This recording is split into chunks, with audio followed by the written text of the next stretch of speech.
المسافر عند الوداع. كان النبي صلى الله عليه وسلم إذا ودع أحدا قال استودع الله دينك وأمانتك وخواتم أعمالك. مسافر کو رخصت کرنے کے وقت آپ صلی اللہ علیہ وسلم کا طریقہ یہ ہے کہ آدمی یہ پڑھے استودع اللہ دینک وامانتک وخواتیم عملک. دعاء السفر. كان النبي صلى الله عليه وسلم إذا استوى على بعيره خارجا إلى سفر كبر ثلاثا ثم قال سبحان الذي سخر لنا هذا وما كنا له مقرنين وإنا إلى ربنا لمنقلبون. اللهم إنا نسألك في سفرنا هذا البر والتقوى ومن العمل ما ترضى. اللهم هون علينا سفرنا هذا واطوي عنا بعده. اللهم أنت الصاحب في السفر والخليفة في الأهل. اللهم إني أعوذ بك من وعثاء السفر وكآبة المنظر وسوء المنقلب في المال والأهل. وإذا رجع قالهن وزاد فيهن آيبون تائبون عابدون لربنا حامدون. یہ سفر کی مشہور دعا ہے.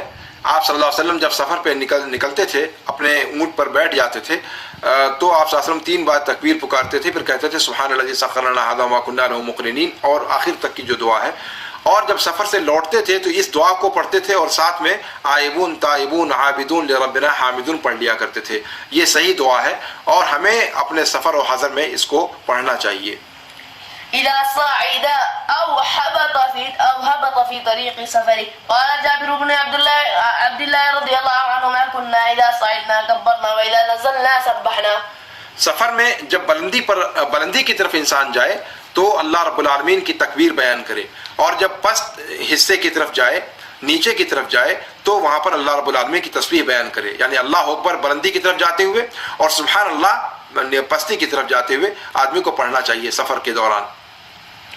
إذا أسحر المسافر. كان النبي صلى الله عليه وسلم إذا كان في سفر وأسحر يقول سمع السامع بحمد الله وحسن بلائه علينا ربنا صاحبنا وأفضل علينا عائدا بالله من النار.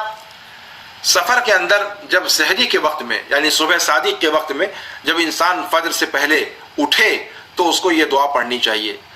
سمع سامع بحمد الله وحسن بلائه الى آخری.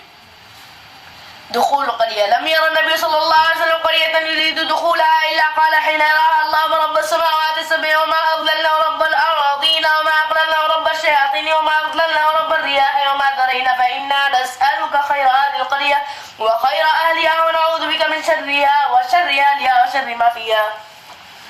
کسی بستی میں جب داخل ہوتے تھے آپ صلی اللہ علیہ وسلم تو آپ کا کیا طریقہ ہوتا تھا، یہاں پر جو ہے یہی بیان کیا گیا ہے کہ کسی بھی بستی میں سفر کے دوران جب آپ صلی اللہ علیہ وسلم جانے کا ارادہ کرتے تھے تو اس بستی میں داخل ہونے سے پہلے یہ دعا پڑھتے تھے اللہم رب السماوات السبع وما اضلل ورب الارضین وما اقلل الی آخری. اور اس کو جو ہے انسان کو سفر کے دوران جہاں بھی وہ قیام کرنا چاہے یا جس بستی میں رکنا چاہے، داخل ہونا چاہے، وہاں پر یہ دعا پڑھ لینی چاہیے. الرجوع من السفر. كان النبي صلى الله عليه وسلم إذا قفل من غزو أو حج أو عمرة يكبر على كل شرف من الأرض 3 تكبيرات ثم يقول لا إله إلا الله وحده لا شريك له له الملك وله الحمد وهو على كل شيء قدير آيبون تائبون عابدون ساجدون لربنا حامدون. صدق الله وعده ونصر عبده وهزم الأحزاب وحده.